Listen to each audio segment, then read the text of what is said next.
This is our basic guarding stance or fighting stance as we prefer to call it. Quite simply, we'll start with our feet a shoulder width apart, bend your knees. Lowering your center of gravity is always very important in any kind of athletic motion. Then I'm going to bring my left foot halfway in, so now I'm a half shoulder width, and I'm going to take a natural step, just a regular old step. I'm going to take my front foot and turn it in about 30 and take my back foot and point it off about 45. I'm going to bend my knees. My back heel's off the ground just a little bit. So right now, I'm centered my weight is centered, but I want you to think about this.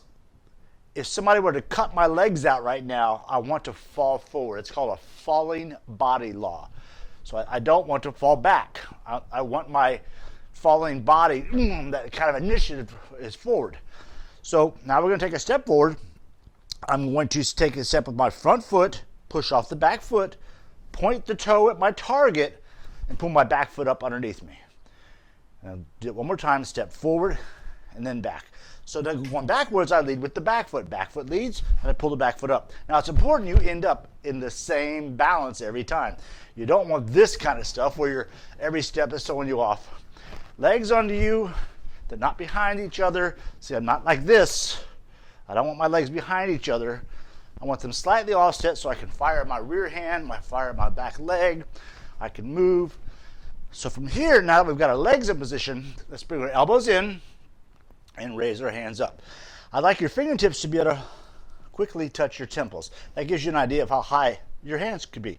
Now think about this. Here's an open hand, and this is a closed hand. Obviously, the open hand covers more, so keep that in mind. And that works actually later when we do our shield blocks. So right now we're in our fighting stance. We've got our guard up. We want our body turned sideways so that I can easily roll off any kind of attack and roll off any kind of attack. So a quick review of our 10 blocks. Let's do this together. Number 1 is the shield. Eyes on my opponent. 2 is the other shield. 3 is the little window wiper. Just kind of batting it away like a fly. 3, 4, 5, 6. This is an important block. Covering your central line. Kick, kick, punch, kick, whatever it is. You're protecting your central line. That's the central line right there. Groin, solar plexus, throat. Protect your central line. Instead of doing this kind of stuff, turn it away. All right, so we're up to 5, right? 5, 6. Here's our version of a downward block. 7, and then 8 on the other side. And then 9 and 10, leg kick.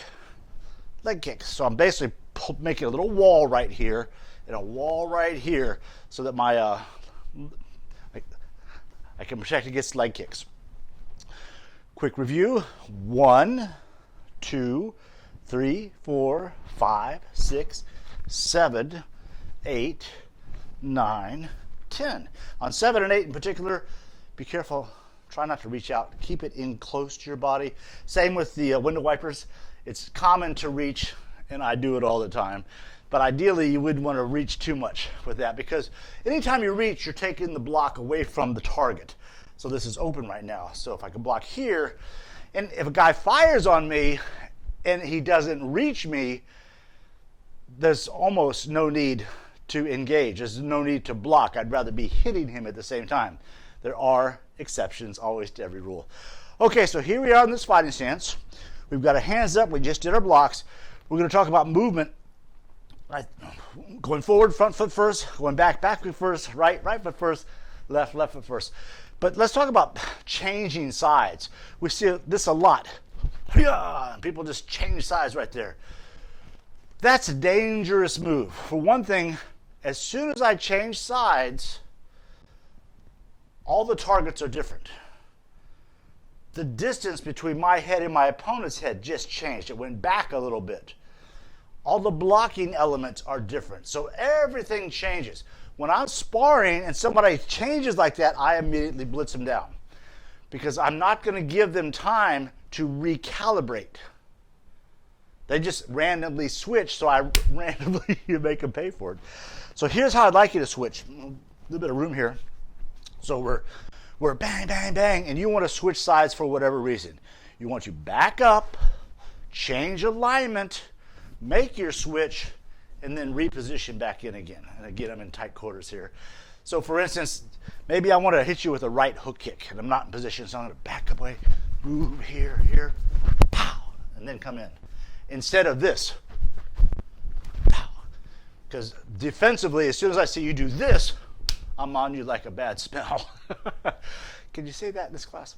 All right, so there's a review. Fighting stance, movement, and how to switch sides.